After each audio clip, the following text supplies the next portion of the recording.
všetko možné, len nie križiacka. A Američania, Puritáni, čo tí majú s križiakmi spoločné? Pozor, v Európe dnes, ja síce neviem, ako dlho to potrvá, ale v Európe dnes nemôžete bežne distribuovať protokoly sionských mudrcov. V arabských krajinách môžete. V Európe dnes špičkový politik, aj keď je to trebárs mamľas, ktorý tomu verí, si nedovolí rozprávať o istých konšpiračných teóriách. V arabskom svete môže.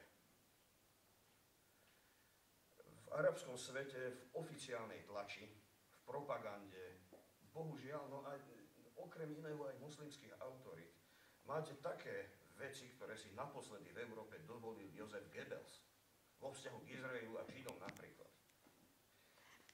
Pokiaľ sa toto neodstráni, tak tie prekážky, a toto môže byť, povedzme, že je to len symptóm, že to nie je podstata, no fajn. A pokiaľ ten symptóm nezmizne, nezmizne ani tá podstata.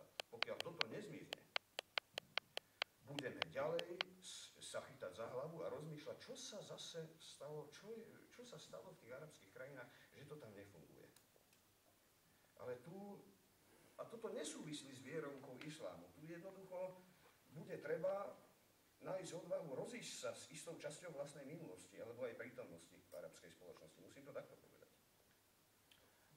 Neviem, Tomáš, či to tak rozhodnil, lebo ja som presne toto ani netvrdil, že by Západ do toho nemal pchať prsty. Ja som len zodpovedal na otázku, že, alebo dával som to za príklad, že určité kroky môžu v časti spoločnosti vyvolať tie otázky, tie spojitosti. Ale to je, lebo zase ľuďom naskočí to sprísahanie v hlavách. To je jedna vec, ale zase nemôžeš odmietať alebo povedať, že tam bola vždy v kontexte prenikania, nazvime to tak, zjednodušene, prenikania Európanov do arabského sveta, zase zjednodušene, že v tomto prípade bola vždycky idylka, že do toho išiel Západ s prílišnými autoristickými myšlienkami a že tam nedochádzalo minimálne, nazvime to dobre, neúmyselne zlým krokom alebo neúmyselne konanému bezpráviu.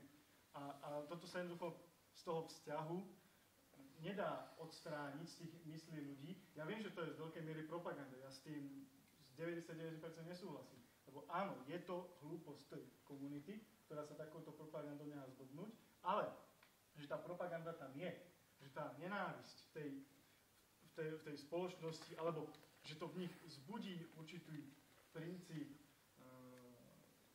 potreby sebaobrany, potreby sa vyhlásiť tých druhých za diablov, že ten dôvod tam z niečoho pramení. Nie je len tak z ničoho nič a už vôbec nie je vychádzajúci z náboženstva.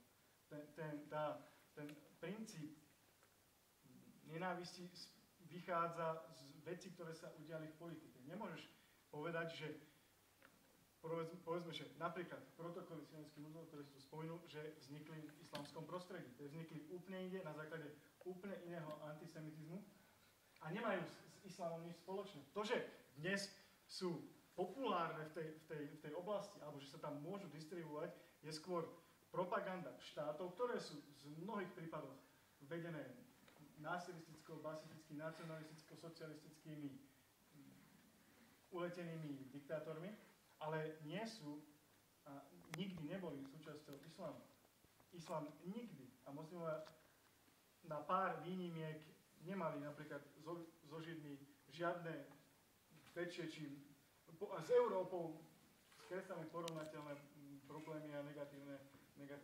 Vieš čo, porovnateľné by to bolo, ale samozrejme, že to prechádzalo po v iných dobách a po iných líniách, ale boli tam problémy. Zase to nie je celkom pravda, že neboli.